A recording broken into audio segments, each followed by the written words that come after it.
I'm Liz Cox from the Rotary Club of Garden City, Georgetown, Guyana, and I will be your moderator for this evening activity. The COP committee's journey continues with our accomplished presenter, Rosamond Adams, who will be introduced shortly, as I mentioned before. I would say that he is a Rotarian of the Caribbean because the last I checked, he was in Guyana, and I was just told yesterday he's now in Suriname. So he's certainly a Rotarian of the Caribbean. He will, in fact, share how and where we are right now with childhood obesity in the Caribbean. He has some statistics. I know he has quite a bit of statistics to share with us this evening. The status of where and how far we've gone in ridding the Caribbean of this scourge.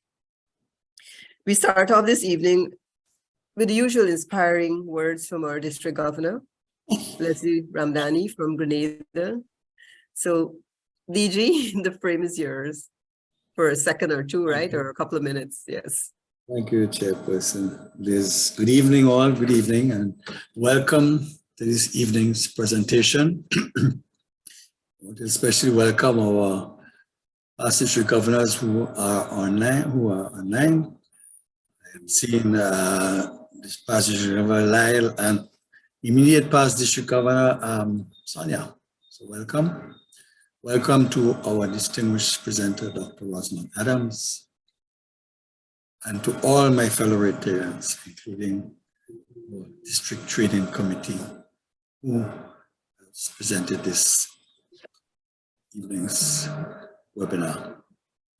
The incidence of childhood obesity in the Caribbean was brought to the fore by our very own and distinguished personality, First President Dr. Virginia Usberg in 2020. Of course, it was then District Governor Lyle who adopted the Childhood Obesity Prevention Program as a project of the district. And the program was rolled out the following year, and it continues this year. Childhood Obesity Committee worked assiduously for the last 2 years in promoting the program. As it gained traction, and more clubs adopted the program as one of the service projects. This evening's presentation marks the collaboration between the Childhood Obesity Prevention Committee and the District Training Committee to bring to you the first training webinar on the COP, the status of childhood obesity in the Caribbean. We look forward to an enlightening evening, telling us all about the child obesity crisis in the Caribbean, presented by Dr. Rosamond Adams. So welcome all, and we look forward to the presentation. Thank you. Thank you, DG, for those words. And just to mention for all those persons coming after me, if we can speak a little slowly, not saying DG spoke fast, but just because we do have translators in the background. So if you speak too fast, they will not be able to translate effectively. So please be mindful of that. Now, it would be remiss of me not to have our lead in child obesity prevention say a few words this evening. And I can tell you, fellow Rotarians and guests, this lady has a passion and a drive beyond measure. PP Virginia, the frame is yours to share a few words on COP and where we are as well and where we're going. Over to you. Thank you, PP Liz, AG Liz, whatever. All this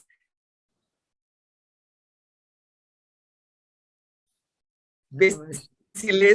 So thank you for inviting, of course, to all the district governors we have in our midst. Let me start off by thanking the training team led by Liz for immediately embracing the suggestion to partner with the training team when we were discussing taking childhood obesity prevention program to the next level. DG Leslie already mentioned how we started, what happened in the past years, but this is a program that is supposed to be here to stay because obesity, and specifically childhood obesity, is a global program. But you will not listen to me today about that. Rosamond will take us through the problem of childhood obesity. What is important and what I would want to share with you is that we as Rotarian can make the difference. And I'm not saying a difference. We as Rotarians can make the difference in obesity and specifically in childhood obesity, because the mere nature of our organization is putting us in a position where we can advocate for legislation and policy. So we are advocates, but at the same time, we are also working close to the community. So we are there where the community is. So with our intervention and our projects, we can straddle everything that happens between legislation and policy and help translate it to actions and activities. But to be able to do that, we have to understand the problem. And that's why when I spoke to Liz about the suggestion to start cementing childhood obesity prevention more into the Rotary, and to do that, we will guarantee sustainability, because if you can internalize it, you will continue to do it. So that's the reason why we have found Dr. Rosamond Adams, who I know personally and who is really a dear friend to me. And he is now a Rotarian, and I'm very proud to say that I'm his sponsor. So proud to say that. But we have to understand not only the problem, but the extent of the problem, because in experiencing and understanding the extent of the problem will help us even more to continue to add it to our programs and to make sure that childhood obesity prevention will stay with us until, and I hope we can get to that commitment, until we have not only halted the increase, made sure that the decrease is happening and that obesity is at an acceptable level. So thank you, Liz. This is our first joint activity as COP and training team, and I'm looking forward to many, many more trainings to go. So thank you for this training. And I also have to say, I'm not saying that on behalf of myself, but I'm saying that on behalf of the district team, the childhood obesity prevention team, and also proud to say that Liz is a member of the team, Rosamond is a member of the team, and Sharon is a member of the team. So once again, thank you, and thank you to the team members. Over to you, Liz. Thank you. I'm sure you guys would recognize the passion in her voice. And she's not only passionate about childhood obesity or preventing or reducing or possibly eliminating childhood obesity. She's passionate about every public health issue. And I know she's always busy doing that as well. That's her professional life as well.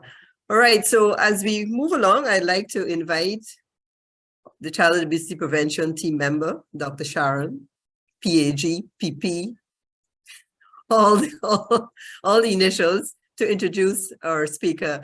And I would like to say also that following that introduction, the presentation will move on. So Sharon, thank you in advance for introducing our presenter. Over to you. You're muted. You're muted. Okay, again.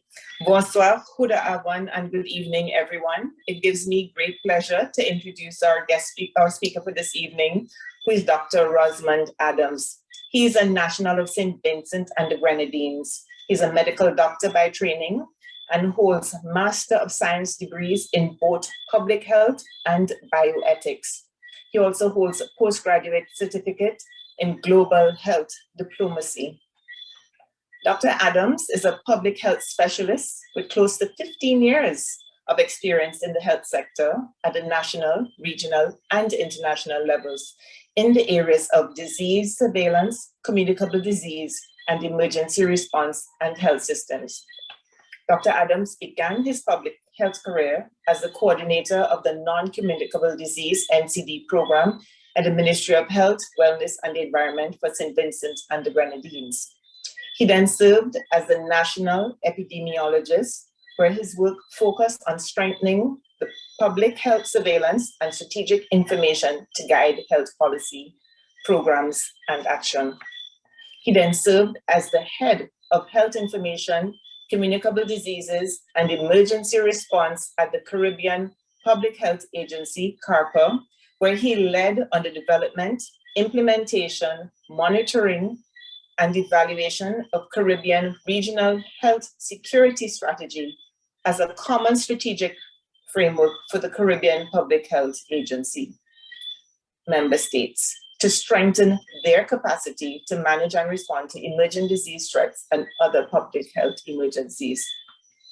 He was also director of the Pan-Caribbean Partnership Against HIV/AIDS, and he is currently the advisor, health systems and services at the Pan American Health Organization, World Health Organization, PAHO, WHO.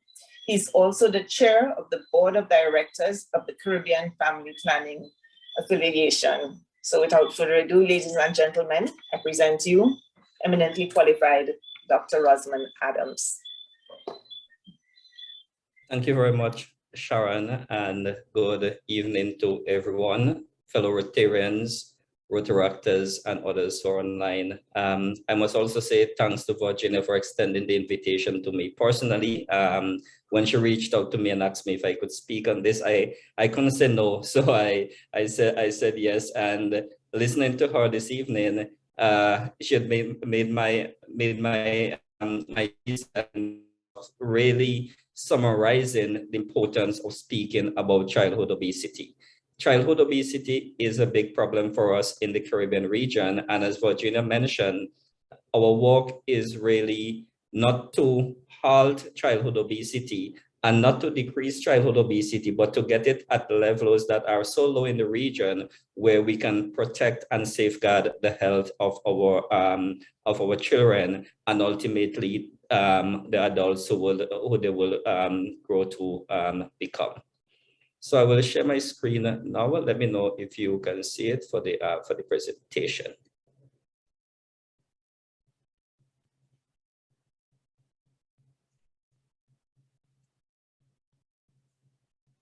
Are you able to see?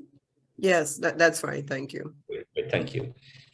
So the title of my presentation is Childhood Obesity in the Caribbean, Adding Fuel to Fire.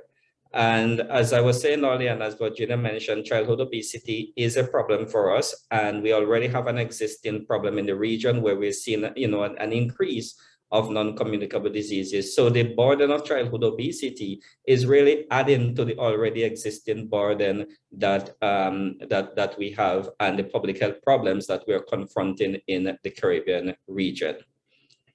As Sharon said, I'm Rosamond Adams, and I'm the advisor of health systems and services with the Pan American Health Organization, World Health Organization, and is currently based in Paramaribo, Suriname. The outline of my presentation, I look at the NCD burden in the Caribbean because we cannot speak about childhood obesity without speaking about the burden of non-communicable diseases. I'll then look at obesity and childhood obesity in the Caribbean region, look at some of the prevention strategies for childhood obesity, and then sum up by looking at how the Rotary project supports and can help us in really halting but reducing childhood obesity and overall NCDs in our region. So when we speak about non-communicable disease and NCDs, the Caribbean has a very high burden and a growing burden of non-communicable diseases. Each year, about 16,000 persons prematurely succumb to non-communicable diseases. And when we say premature deaths from non-communicable diseases, we're speaking about persons who are between the ages of 30 and 70 years who have died from non-communicable diseases. And over 70% of all deaths in the Caribbean region can be tracked back to a non-communicable disease. It was once thought that chronic diseases or non-communicable diseases were diseases of the developed world, or diseases of the affluent. And so in developing countries, like many countries in the Caribbean region, the burden was not on chronic diseases and NCDs, but more so on communicable diseases, because public health systems in our region were a bit poor. When you look at, say, housing, sanitation, nutrition, etc., our burden was more on the communicable diseases. But we're now seeing that really there is no distinction in terms of the developed world and the developing countries and the affluence and so forth, that in our region now, chronic diseases are becoming, or has been for the last 10, 15 years or so, causing the increase in mortality and morbidity for us in the Caribbean. When we speak of non-communicable diseases that are referred to as chronic diseases, we're speaking about diseases that are not passed on from one person to the next. And these diseases are normally of a long duration, and they're normally of very slow progression. And an example of this is like hypertension, where someone may have high blood pressure and they may not even know that they have high blood pressure. And we refer to this as sometimes as a silent killer, because they have this chronic disease and they don't know they have it, and it progresses for years and years and years and years before complication, or before it gives rise to other diseases. So some types of chronic diseases are cardiovascular diseases, coronary heart diseases and strokes, cancers, chronic lung diseases, diabetes, chronic neurological disorders, arthritis, and other musculoskeletal diseases.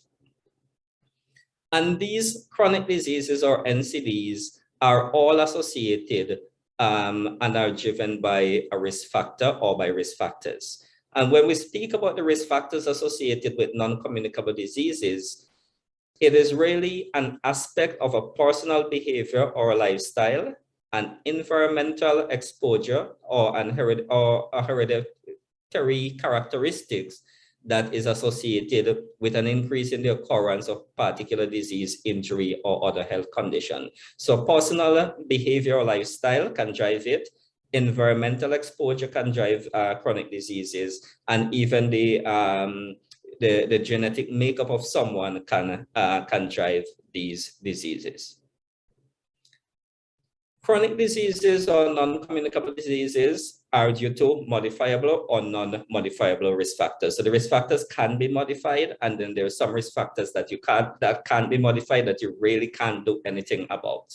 But those risk factors that are modified can be controlled by interventions. And if you control these risk factors, it can reduce the probability of getting these diseases.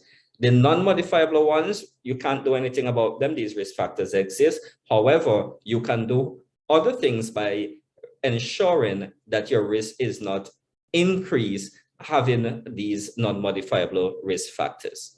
The World Health Organization has prioritized 4 major risk factors that are modifiable. And these are physical inactivity, the use of tobacco, the excessive use of alcohol, and unhealthy diets. And I've put these 2 in red because these 2 are really important when we speak about obesity and childhood obesity. They are physical inactivity and unhealthy diets. The non-modifiable risk factors, examples of these are age. So as one ages, the risk factors for these chronic diseases increases. There are some gender, male or female, depending on the diseases that we're looking at, that put you at a higher risk of these diseases. Your race can also determine the level of risk for certain diseases, and your family history, your genetic makeup can also determine your level of risk for these diseases. I would like us to look at the non-communicable disease mortality from the WHO for 2019, and this is a bit of a dated data, but we have a problem in our region in that getting data is a significant problem, and a lot of times what you may see from us are estimates and not actual data, because getting these data sometimes takes years to get analyzed and clean, and this is something that we have to work on in the region. In terms of getting up-to-date, accurate data so that we're able to make health policies and interventions to respond to diseases. But notwithstanding this, the 2019 data is clearly, a reflection of what is happening currently with respect to the burden of non-communicable diseases in our region. In that year, approximately 69% or 70% of all the deaths were attributed to non-communicable diseases. And when you look at the non-communicable diseases that have been, that persons died from, cardiovascular diseases were almost half of them, 45%, cancers almost 20%, diabetes 10%, respiratory diseases 5%, and other NCDs 21%. And if you look at the communicable diseases, we can see that communicable diseases only accounted for 20% of all the deaths, and injuries, etc., only 11%. I also want to show this slide, which is a very telling slide, which is showing the risk of dying prematurely due to the 4 major NCDs, which are cardiovascular diseases, cancers, chronic obstructive pulmonary, COPD, chronic obstructive pulmonary disease, and diabetes. And so what it does is really showing us the risk in some of the Caribbean countries, the probability of dying from any of these 4 non-communicable diseases. And this is also tied to the SDG 3.4.1. As you know, SDG 3, the Sustainable Development Goals 3, speaks about ensuring healthy living and promoting well-being at all ages. And when you go into SDG 3, there is the indicator 3.4.1, which looks at the risk of dying from the main 4 NCDs. And what we've seen is that a number of Caribbean countries, though are in the very high quantiles or has a very high probability of dying from these diseases. So when you look, for example, as Haiti, that is topping the list, the probability is at 31%. You look at Guyana, 29%, Grenada, 23%, and so on. And there are a few countries that are in the in the 4th quartiles, such as St. Lucia, Antigua, Trinidad, where the risk is approximately 17% also. And then, the lowest being Barbados, 16%.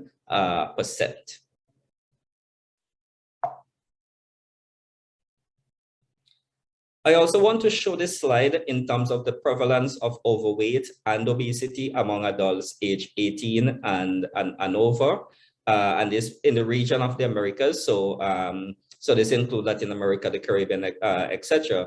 But to highlight that the Caribbean is not doing well, a number of countries, the prevalence is significantly high. And if you look at the dots, the blue dots represents male, the orange female, and the gray is the average of both sexes. And so, as you can see, the prevalence of overweight significantly high, with generally male less overweight than female, and in some of the countries, there's a vast difference in terms of the prevalence of overweight when you compare male to female. And then when we look at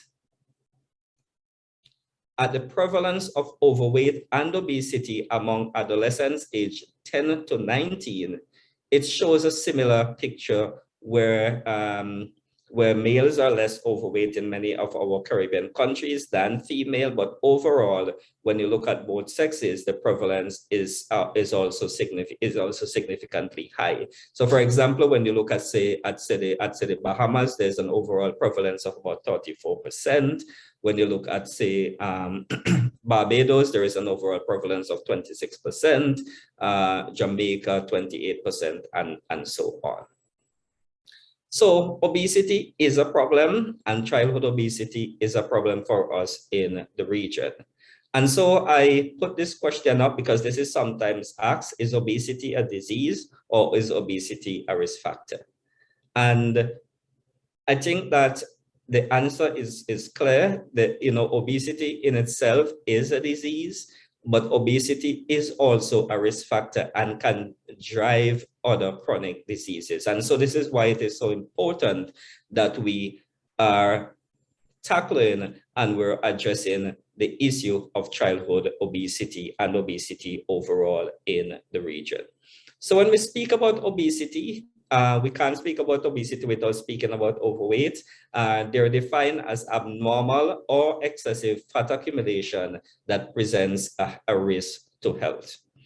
And how do we measure obesity? How do we measure overweight?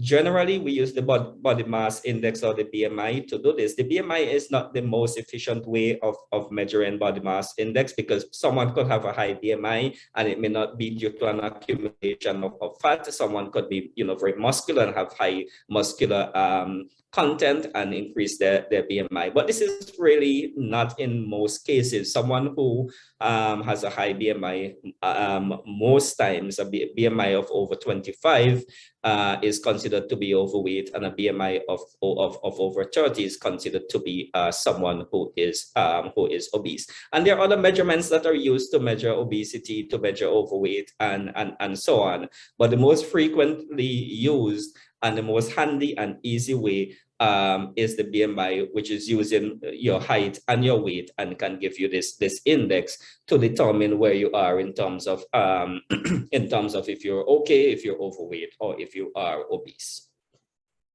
As was said, I think many times this evening, childhood obesity is a serious condition. It is a very serious medical condition that affects children and adolescents in the Caribbean, but also globally. There is an increase in childhood obesity. And it occurs when the child is well above the normal weight for his age and height. And I just want to just put this up for just for you to take a quick look at it. And these are some countries that have been chosen just at random. And the trend is almost the same for all of the countries in our region. The circled areas are showing us the prevalence of obesity amongst adults aged 18 and over in these countries, and it reflects the same trend amongst our children and adolescents, where high prevalence exists, but with interventions and public health advocacy and so forth, some countries have been seeing a decrease over the years, over the last 10 years with respect to obesity. So if you look at, say, Trinidad, in a baseline 2010, latest data, last 2 or 3 years, amongst male, we've seen a decrease, amongst female, a decrease, but overall, the overall prevalence a decrease, but still a very high prevalence of say about 20 or so percent. So there is still a lot of work for us to do in our region to decrease obesity and also to tackle childhood obesity. Childhood obesity is a very complex situation. It's not an easy issue to address. It's very, very complex, and I'm so glad that the Rotary Club has embraced this. And as Virginia said at the beginning, it is here to stay because it's not an easy fix. It's not that in 2 or 3 years we're going to halt and reverse and decrease the prevalence of childhood obesity. But this is something that requires sustained action. over the years, and there may not be a time when when we can end or prevent childhood obesity, but we have to continue doing it so that we continue to decrease the prevalence of childhood obesity and keep it at levels that are so low that the impact on health and the overall impact on our children is significantly reduced. UNICEF latest data in 2021 indicated that 3 in 10 children and adolescents in America and the Caribbean are overweight. And data from the Caribbean indicates that 1 in 3 children are obese. And so this is really, sad data, because if you, in 3 children, one is obese and overweight. And so it really highlights, and begs the question, what are we doing in the Caribbean? What has caused this epidemiological shift? What has caused this shift from, having children who have been fit to children who are now 1 in 3 who are now obese? The determinants of obesity are complex, just as obesity in itself, and childhood obesity is a complex issue. The determinants of childhood obesity are also complex. Lifestyle, genetics, and other influence are driving childhood obesity in our region. But particularly the lifestyle issues are very are really the ones that are pushing the burden of childhood obesity in the Caribbean. And when we look at stuff such as accessibility and availability of healthy foods, the costs that are associated with eating healthy, it is probably easier to eat unhealthy. You can buy unhealthy food cheaper, and they're easily available.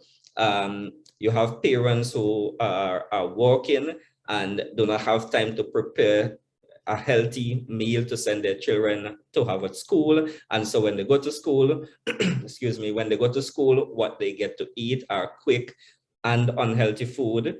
Again, issues such as portion size.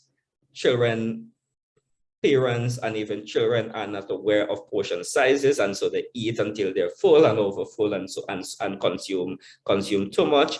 Issues like technology, where children spend most of their time on, in front of TVs, in front of computers, on cellular phones, on iPads, etc., and are not taking part in physical exercise. And then in the communities, I think it was Virginia who mentioned, we have to tackle issues at the community level. We have to have this bottom-up approach where we have to work with the community, and this project is actually working with the community. Issues around physical activity spaces. So yes, you tell people you must go out, you must exercise, send out your children to exercise, but are there available spaces in the community for the children to exercise? If there are there attractive spaces? Are there safe spaces, etc.? And so all of these are determinants that are driving childhood obesity. And of course, there are the genetic drivers of childhood obesity, the genes, the hormonal causes, and then there are the other influences, such as the influence of cable TV, the influence of all of these ads that are so attractive, that are showing all the food to eat and so forth. The pressure, the market pressure, where unhealthy food are available on the market. They're probably cheaper. You can buy one and get one free, and so forth. And then children do succumb to peer pressure, even though you may pack a healthy food for them to go to school. They may put it aside and they may take what their friends have, because it might it's more appealing. Some of them may be shamed. They may not want to take out the banana that their parents give them for break, and they want to consume these things that are popular that the other kids are eating. So it's very important that we know the determinants of childhood obesity and how we can tackle these to reduce childhood obesity. Childhood obesity affects the children. There are lots of myths out there that it's just it's just something in the childhood. As they grow, they're going to grow it out, or as they get tall, you know, the weight will redistribute and so forth. And these are all myths. What is true is that if the child is obese from a very young age, the child tends to continue to be obese, and then this tends to continue to go into adulthood. The effects can be physiological or psychological. And so childhood obesity can lead to type 2 diabetes. It's a risk factor for type 2 diabetes. Childhood obesity can lead to high blood pressure. Childhood obesity can also lead to sleep apnea. And childhood obesity, on the psychological side of it, you know, can lead to low self-esteem. We know that the children can get heckled at school, you know, you're fat and so forth, and all of those derogatory terms that their peers can use. And we know children are not, you know, the most nice when it comes to expressing things, and so sometimes they innocently say these things, and so can lead to low self-esteem. Can also lead to social discrimination in an era of social media and so forth. You know, there are a lot of Instagrams and so forth, where people want to have the perfect look and the perfect shape and so forth. And so if one is obese, then there can be a lot of social media shaming and so on. And ultimately, it leads to learning disorders and a wide range of mental health issues. So it's not something that, you know, we can brush aside and say, you know, they will get over it and so forth. The childhood obesity affects children. So what are the ways in which we can deal with childhood obesity? I think that, and all of us know that prevention is better than cure. And so it is really important for us to focus and push on prevention strategies to tackle childhood obesity. And the most important, the most cost-effective, the easiest way is through primary prevention. And I think that this project has a great emphasis on primary prevention, because this is where you can really invest in initiatives. This is where you can invest in strategies. This is where you can invest in projects, and you can get, you know, the greatest return in terms of the investment. And primary prevention strategies are strategies such as educating the parents, educating the children on healthy lifestyles, to eat healthy, to exercise, across the life cycle, from when they are small, to take part in extracurricular activity, athletics, swimming, and so on. And it's not only that, you know, you're telling them to do this to prevent childhood obesity, but this should be the lifestyle practice across, you know, the life cycle, to be healthy. And so if you maintain this, you are going to prevent obesity, childhood obesity, and other non-communicable diseases. Then you can go to secondary prevention. Secondary prevention is where, you know, that someone is already obese or getting to be obese, they're overweight, and there are interventions that you can do that can halt or that can slow the progress of the disease.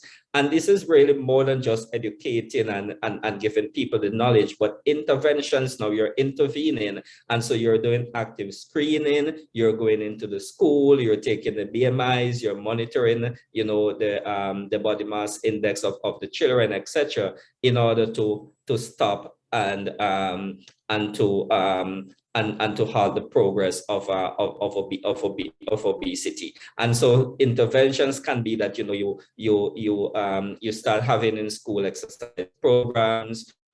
You start having interventions where they can eat healthy and so on.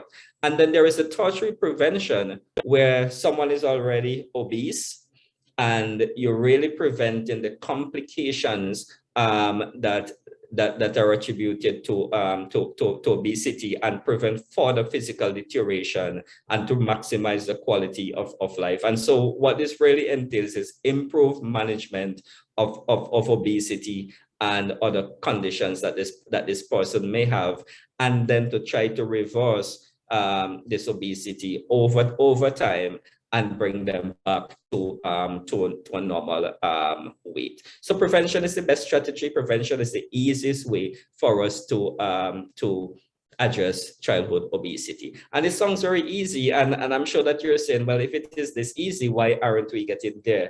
But the issue is, like I said, the determinants that I've shown can be so strong that, is really, it really takes action, more than just the child, the parents, the family, but a wide cross section of society must intervene if we really if we're really going to see these changes. So the Rotary District 30 project has 3 objectives. There are 1, increase water consumption by school children, increase the levels of physical activity in students, and providing healthier diets to the students. When we look at objective 1, which is increased water consumption by school children, the rationale is that the more water that they drink, the less sugary drinks that they will drink. And so the more the children get in the habit of drinking water when they're thirsty, they will consume less sugary drink, and means that, less calories and less likely for them to gain weight, and by extension, obesity. The second is really to increase the physical activity in the students. And again, this is encouraging broader participation of the students who are not athletic. And there are some element of competition to be introduced so that you can get people moving. A number of Caribbean countries are now implementing, the movement where they're having people move. And so there are prizes, incentives to have people doing this. Among school children, I think that the approach that physical education can be, punishment. We have to move away from that. We have to look for physical education that children enjoy doing. In some places, they've made physical education mandatory, but it's not mandatory in a sense that it is a punishment, but children can enjoy doing it and understands the importance of physical education to their health, and so will want to take part in physical education. It is also encouraged that physical education be put in the curriculum, and it's not an extra period. It is not once a week or something like that, but it is periodically done to stimulate and to become a habit, so that children are moving and are taking part in physical activity. And the third objective, which is providing healthier diets to children, again, as we've seen that a lot of diets that are high in calorie, high in carbohydrates, high in fat, etc., are easily available. A lot of these snacks in the schools are these unhealthy food, and so working to provide schools to offer healthier diets, healthier snack options, and so forth are part of this that can help us ultimately to address childhood obesity and to see a reduction in childhood obesity. I just want to show this. This is the childhood obesity scorecard for the Caribbean region. There are some indicators that countries are supposed to implement across the Caribbean in order to tackle overall childhood obesity. And these indicators ranges from policy options to interventions, things such as subsidizing local fruits and vegetables, increasing taxes on sugary drinks, putting in place policies, and so forth. And the countries are asked to say where they are. Those that have implemented are in green, those that are partially implemented in orange, and that have not implemented are in red. And so when you look at this without even analyzing this, the red pops out at you. And what it is really showing us is that in the Caribbean region, we're doing very poor on implementing interventions to tackle childhood obesity. So it's not good enough, and we have a lot of work to do. And so this requires the support of everyone, not only government, not only parents, but it requires a multi-sectoral approach. It is the only way that we can accelerate progress in reducing childhood obesity. So governments, in terms of a top-down approach, working on policies, etc. The private sector must be included, because we know a lot of the industries, the sweet that produce sweet drinks, snacks, all of these unhealthy processed food. We must include them in the discussions and in interventions to address childhood obesity. Non-governmental organizations, civil society organizations, faith-based organizations, service clubs, etc. Families, communities, everyone must be part of the discussions and part of the of the dialogue, and also be part of projects and actions to reduce childhood obesity. The time for action is now. We're off to a good start in terms of the work that has been done in the project so far, but there is still a lot of work to be done to really address childhood obesity in our region. Addressing childhood obesity has always focused on changing behavior in of the children in a particular setting, at home, at school, etc.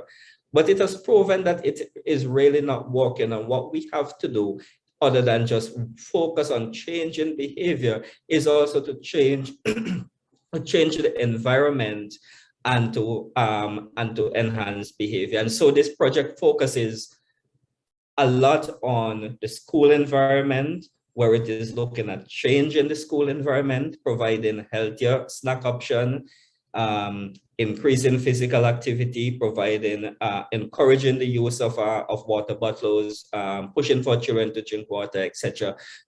So other than just saying to children, you need to eat healthy, you need to exercise, etc., it is creating this enabling environment where children can enhance their behavior and can change their behavior. And this has been proven to be more effective than to just push a change in behavior and keeping the environment the same. So I thank you very much. And this is my presentation this evening. I'm open for any questions or comments. Thank you. Over to you, Chair. Thank you. Thank you so much. I really liked how you progressed from the NCDs to move towards obesity. And I think it really shows that even though some countries are not as affluent as the developed world, we can still face that problem. We still face that problem of obesity. And I don't think the fast foods that are opening up in the Caribbean is really helping. It's really contributing to that. The other thing that you said that kind of ticked me is the BMI, because I'm always trying to measure my BMI, but I'm kind of a short person. So my BMI is always like 26. It's not moving. It's not moving from there. And I'm thinking, well, I'm overweight. So I think sometimes the BMI could give you a false sense of thinking that, well, perhaps you need to readjust your diet, or you need to readjust the way you're living, your whole lifestyle, but then could be detrimental as well. All right, so thank you so much for your presentation. I'm not certain, do we have questions? Yes, over to the Q&A moderators, AB and Leah.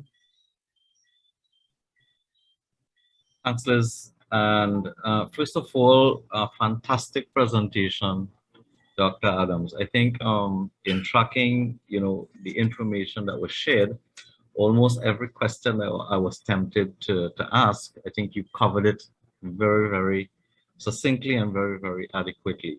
But I just have one question I would like to pose, and that is, I heard you loud and clear as to where we should direct our, focus with regard to childhood obesity. What would be your suggestions on, let's say, our Rotary Club decides to target one or more primary schools, and we were to get in and engage based on the outline that the district obesity committee has shared with us. What would be some measures of success, or as to how we can determine, are we succeeding, are we making progress? Let's say within a relatively short space of time, maybe 6, 12 months. Excellent question. I think that you have to start by having some baseline data available, because you just really can't go into school at random, because like you said, you can actually do interventions just like that and hope that it works, but you want measures of success to really show that you're preventing or you're reducing childhood obesity. So I think a starting point will be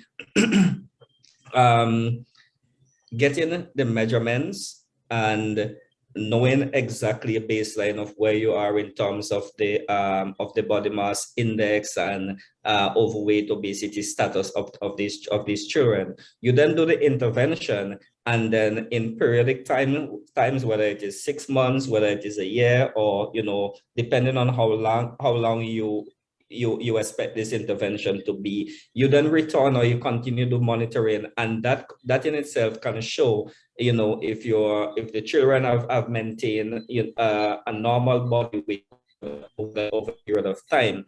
There are also other considerations in terms of if you're looking at the selection of schools, that will be looking at the epidemiological profile of the communities, because the schools generally are located in communities, and getting that data from the health facilities, the health clinics, etc., can show you what is the burden of chronic diseases, the burden of obesity, the burden of diabetes, etc., in these communities. And so, like I would have said earlier, if you have high level of obesity amongst adults, chances are there are high level of obesity amongst children, because then one tend to follow the other. If the parents are eating unhealthy, generally the children are eating unhealthy. If the parents are inactive, generally the children are inactive. And so that you can use, as a measure in determining the schools. The other is really looking at the socioeconomic status and conditions, of the communities. Generally, poorer communities have less knowledge in terms of public health, in terms of what the interventions that they have to do to prevent these conditions. And so maybe you want to target them in primary prevention, educating them about eating healthy, educating them about portions, educating them about physical activity, etc. And again, it may not be that you're reducing obesity amongst children, but as a measure of success, children not progressing to overweight and obesity is a positive indicator that that the project is successful. Wonderful. Thank you very much. Good. So I think we have one more question in the box. Leah, you want to have this one? Sure. I see. What suggestions do you have for the Rotary to help move the policy agenda in the Caribbean?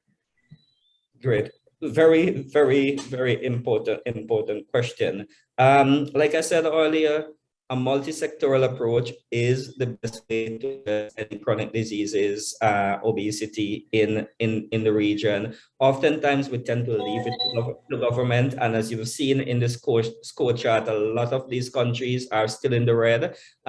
We need to really advocate, and I think as Rotarians, as Rotary clubs, advocacy is very important. We need to advocate for policy changes. We also need to sometimes be very bold and step up and give governments options that they can implement, and to work together with governments. Engaging the private sector is also very key. Sometimes we tend to be a bit shy in terms of approaching the private sector and say to them, we need to have you on board.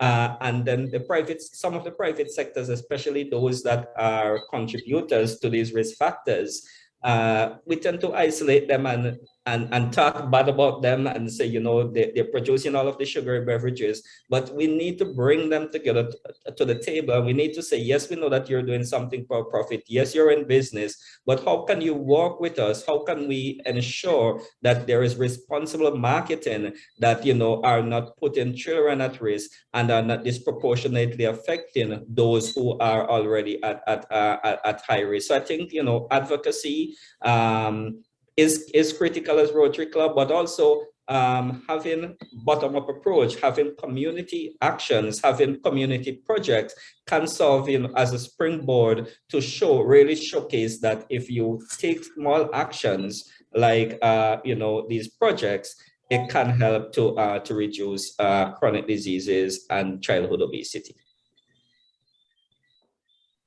Great. We have one more question here. This is from Liz. Do you believe that the health and family life education introduced in schools by CARICOM in 2008, around there, is making any impact, and what changes would you suggest? So there has been a lot of discussions on the HFLE curriculum, and that same question has been asked. I know that it has come up for, there's been some discussions in terms of evaluating the curriculum and to really ensure that the curriculum is fit for purpose and is also fit for time. It is very difficult to really focus on the the HFLE. It is, I think it's only one component of the work that can be done, because again, like physical education, it is only taught once per week or so.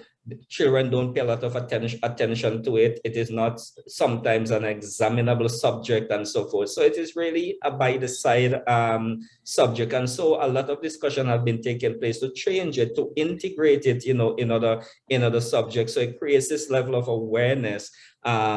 And you can have children who have that, the knowledge, but also, adapt lifestyle changes. And I think these are some of the questions as Rotarians that, that we can ask, and we can, demand that that these, stuff such as looking at the HFLE curriculum gets revisited, and at the policy level in countries, that great attention can be given to it.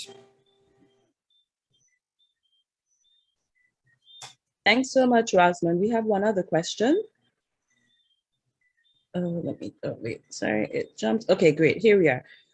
Curious to know if you know of a Rotary childhood obesity prevention project that has been successfully executed in primary and secondary schools.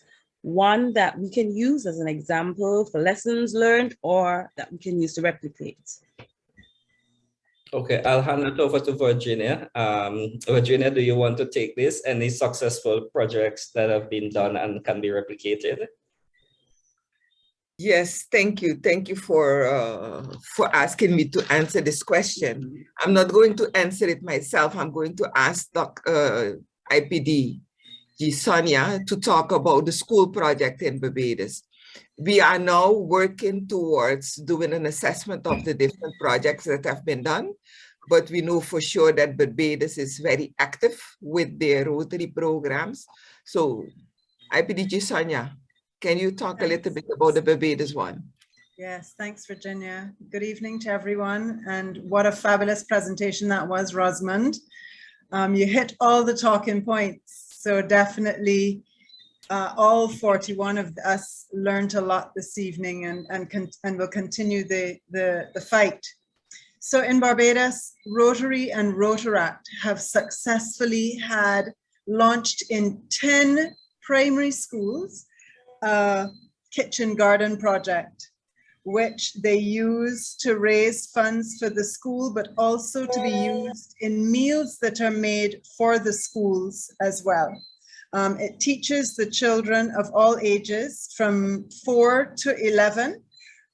They're very much involved in the process. They come to school on Saturdays to help till the land and plant the seeds and reap the produce that is grown in these gardens. And from the little ones, we teach them all about seedlings and so on, but also why it is we have to eat what we grow. Very much in keeping with our Eat More project and book that we have on the childhood obesity. So I'm extremely happy about that. And I've seen other little projects around the district where little kitchen gardens are being done to help bring awareness, but also to act as a supplement to the produce in their gardens. And Sonia, if I may come in, Go ahead.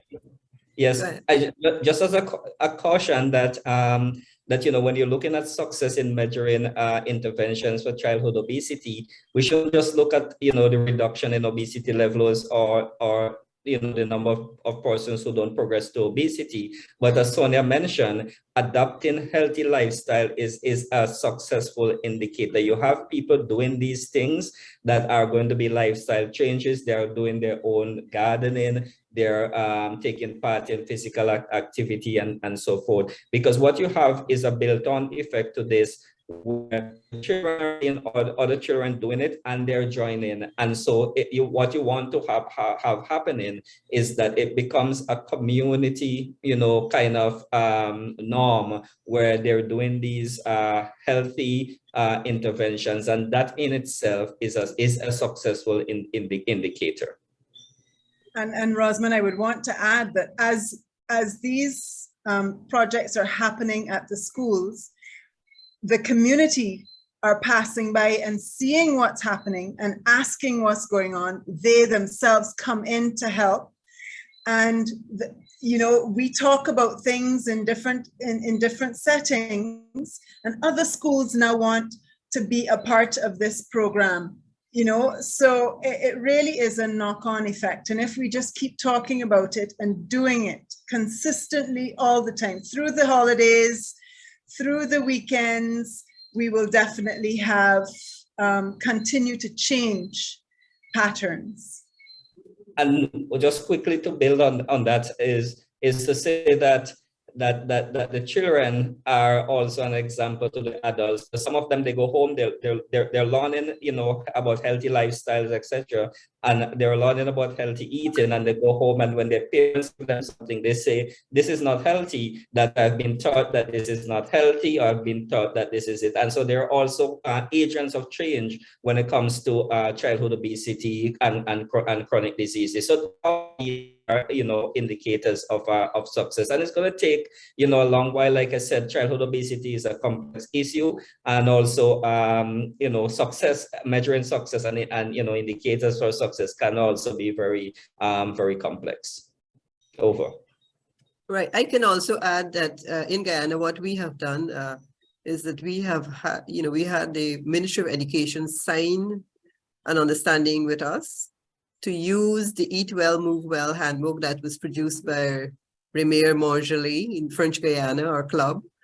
And they are actually using it as part of a resource for the health and family life education curriculum.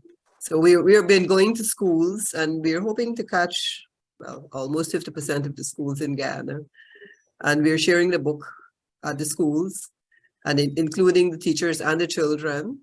And so that is one way. And I know V always says this is a low-hanging fruit, because we have that book that we can actually just print and distribute. We've gotten the permission to do that. And it's a really good book, because when you ask the children, it's surprising enough, quite a few children don't understand some of the basic things that are coming in that book, or repeated in that book. So I think, yes, these are all tiny changes that I think that we can make. And over time, I think we will have that impact. Back to you, AB. Great. Interesting conversations.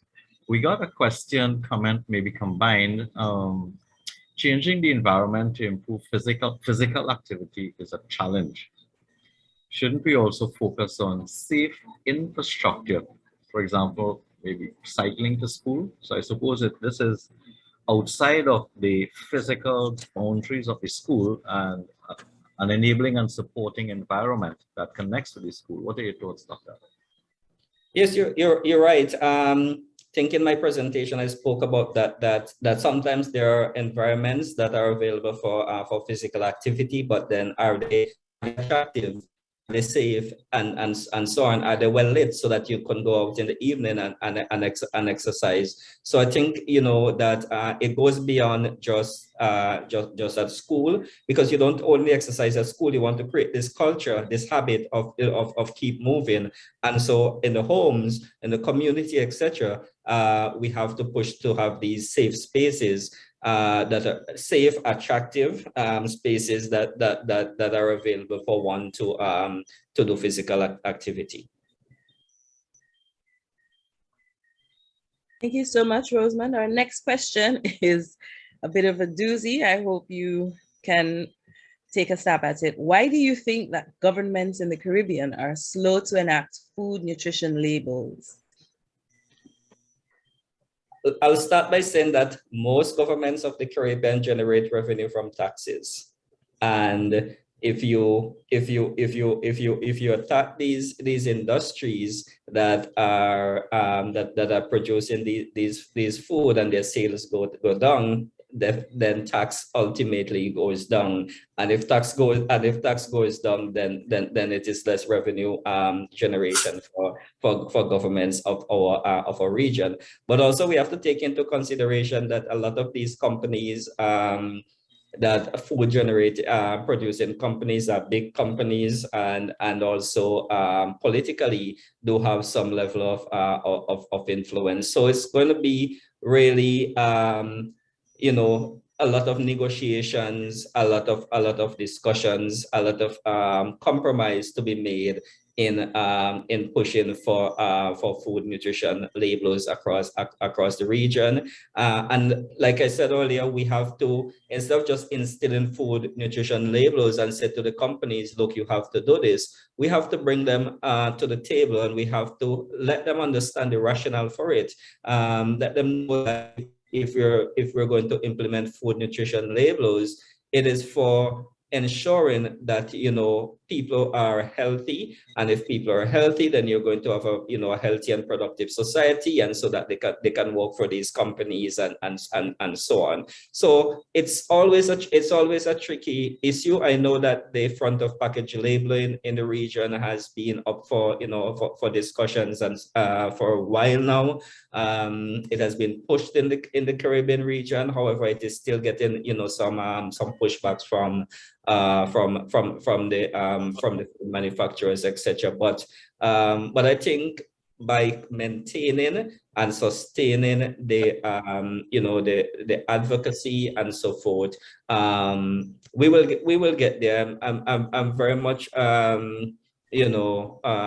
positive that we're going to get there in the region.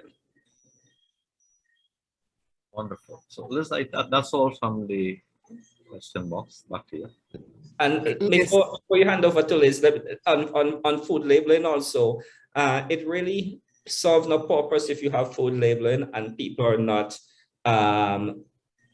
food label, if I may put it as food label literate, because we could decide to put food label on all of our food tomorrow, and it may not have an impact for us in our region. So a lot of work has to be done in educating people how to read food labels, what food labels are about, and so on. So I think by taking incremental steps in pushing for food nutrition labels, maybe in the next 5 years or so, we may get there. There have been discussions in having simple labels where there are going to be like red, green, yellow, and so forth, that addresses calorie content, trans fat, etc.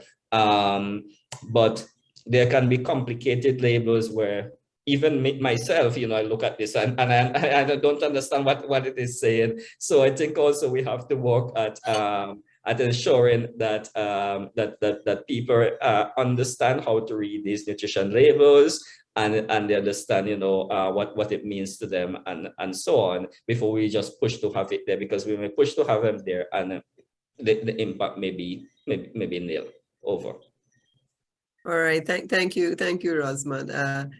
Health is about is a product of our choices. And it's obvious that sometimes we're making the wrong choices and we're not guiding the children in the right direction. And believe it or not, I'm actually seeing some parents and children in the supermarket actually reading labels.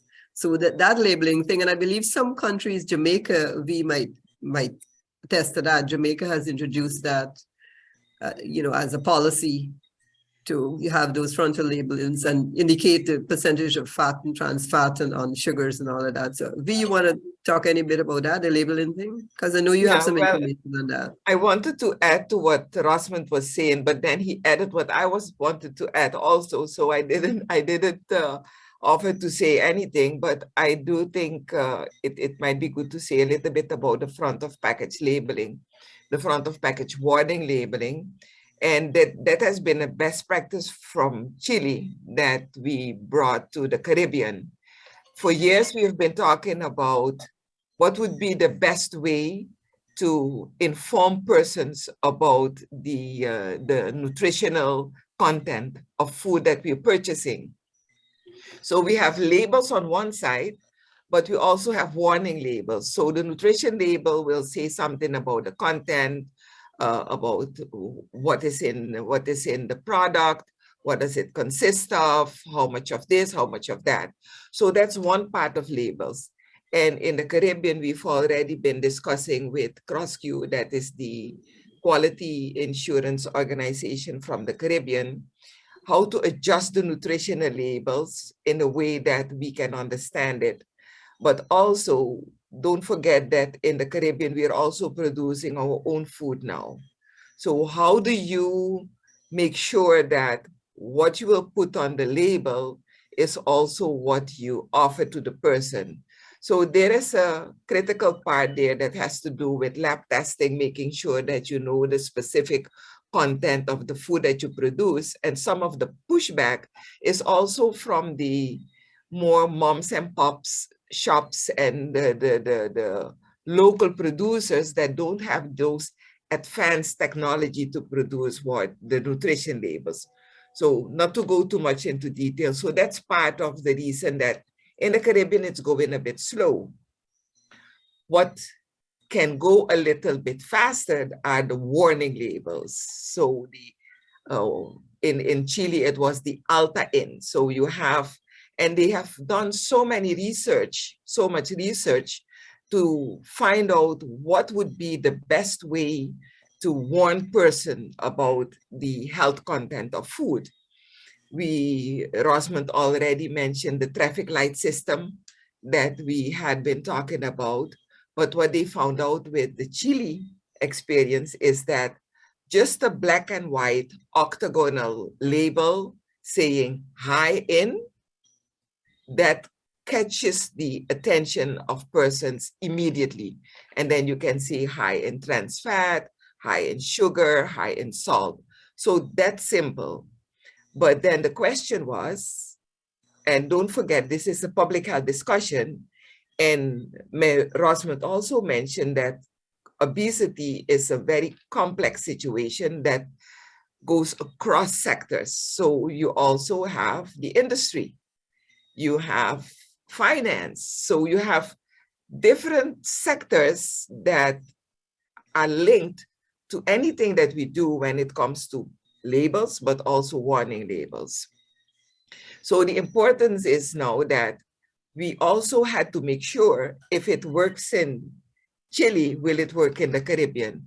And Jamaica did a wonderful job in doing that research, where they also were able to show that, yes, it worked there. We did our research, it works here. So now it comes to political will. And this is where the ministers will have to get together. And although we as Rotarians, we don't mix with politics, but we can be advocates if we know it works. We can also translate scientific information into action. We know now it works. So it's more political will to ensure that that is now being adopted and agreed at the COSOD, that's the Council of Ministers, where the ministers get together to take now a collective decision The decision was already taken that we are going to do something about front of package labeling. That's part of what we have called the 6-point policy package for childhood obesity prevention. So now the next step is, yes, it works. When are we implementing it? And I think that COVID played a huge role in delaying the discussion. Yeah, so the COVID, I think, messed with every agenda of every politician. So now is the time, and this is where we as Rotarians can also have a role, but more as advocates. So if it works, let's do it. Thank you, V, for those words. I know the frontal packaging is being pushed as well by HCC, which is the Healthy Caribbean Coalition. They're doing a lot of advocacy on that aspect of it. All right, we don't have any more questions. Thank you, Leah and AB, for guiding us through the Q&A session. But I can't close before I have to ask PDG Lyle to say something. He's the one who started it all. I'm sure that he must be thinking in his head, what have I started here? So PDG Lyle, a few words from you. Thank you so much, Liz. Thank you. Dr. Adams, that was phenomenal. It laid it out very clearly, and Sonia said it. I just have to repeat it. Thank you, thank you, thank you. Well, this started really with Virginia. Let's be very clear about that. Virginia had this vision, and she persuaded me to get on board with the vision. We laid the groundwork. We brought out the sort of the advocacy. We went to try and educate our members and try and sell the program. We had ideas. We joined up with HCC in a webinar, started a process of partnerships. And then, of course, dynamic Sonia came along, and she changed the way we did stuff. And she engaged with Virginia, with all the heads of state and all the people responsible for health in our region, including the Minister for Health in Jamaica. Fantastic lunch she had. She had us all there starving while she ate her lunch, but it was a great program. But the point is, we have evolved. We have evolved. And then, of course, you get our very savvy DG, Leslie, who's come along and built on all of that. And he's dragged in Liz as our trainer, and he has her now trying to educate not just us, because I would encourage us on these sessions to bring in friends of Rotary. It doesn't have to be us alone, because you're preaching to the choir basically, but bring in our friends and spread the word. We're becoming disciples, so we're spreading the word further and further. So I believe that thanks to awesome Viri and her wonderful ideas, that this program is now unstoppable. As Viri said in our district conference in the first year, there ain't no stopping us now, right? And I can't sing, Viri, so I'll leave it at that. Thanks, Liz. Thank you, PDG Lyle, for those words. Now, we've started a series, and we do have two others to go, where we will be sharing with our district how to capture funds and how to actually prepare for a grant. And that will be coming up, and we will be advertising that. But like everything else, it takes a village to raise a child. It takes a village to bring us where we are right now. And certainly I wish to thank, and through Virginia, I would like to thank the young lady from the Rotary Club of Paramaribo Central, who was the one who designed our flyer that we will be using over the next 3 sessions. So thank you so much, Demara, for, coming along with us. And so, like I said, it takes a village to raise a child. It takes a village to bring these programs to fruition. So thank you so much to all those persons who played a role. And Sean doesn't show his face, but Sean always adds some very, very valuable comments to everything that we do. And so thank you, Sean, for that. I'm now going to chip away at PDG Leslie's thank you, but I really felt that I needed to say those words of thank you, especially to the young lady who designed the flyer as well. So PDG, DG, I'm making you PDG one time. DG Leslie, Thank you. it's your frame to close the session. And thank you all for being here this evening. Thank you, Elizabeth. But better left to PDG Lyle to do this session now. It's well placed to do it. And I think he said most of it already. What a wonderful session we had. Very inspiring, very enlightening. Lots of important takeaways from your presentation, Dr. Rosman. Really, really fantastic presentation, as indicated by PG, Sonia and Lyle. Fantastic. I think you have certainly enlightened us on this dreaded disease in our district, childhood obesity. It is there, and I keep telling clubs that it is in our community, and Rotarians must adopt projects to counter childhood obesity in our communities. So you certainly have given us good ideas to encourage our clubs to adopt a childhood obesity program as part of their service projects to our communities. There's a lot of information. Passed out a lot of information, very important and relevant information, and especially the fact that 1 out of every 3 children suffer from obesity. It's important. It's an important consideration, and we as Rotarians would certainly continue this child obesity program this year, next year, going forward. As Virginia says, it will not stop. Thank you for your presentation, and it means that District 7030 must now get on the move with childhood obesity. So thank you once again for your presentation. I also want to say thanks to our fantastic district training team for collaborating with the COP committee led by the dynamic Virginia. Quite a person Virginia is, and she insists on getting things done. Is very strong in her views and when she proposes something. So Virginia, but certainly this all works well for the district. We do have a wonderful program that you have initiated, and we pledge to continue that program. To the rest of the training committee, thank you for assisting, especially Amy and Leah for leading the questions. To all participants, thank you so much. It has been a wonderful evening's presentation, and I must, of course, close by thanking Sean for his background work, which made this event a very successful event. So thank you all for attending. Do have a good evening.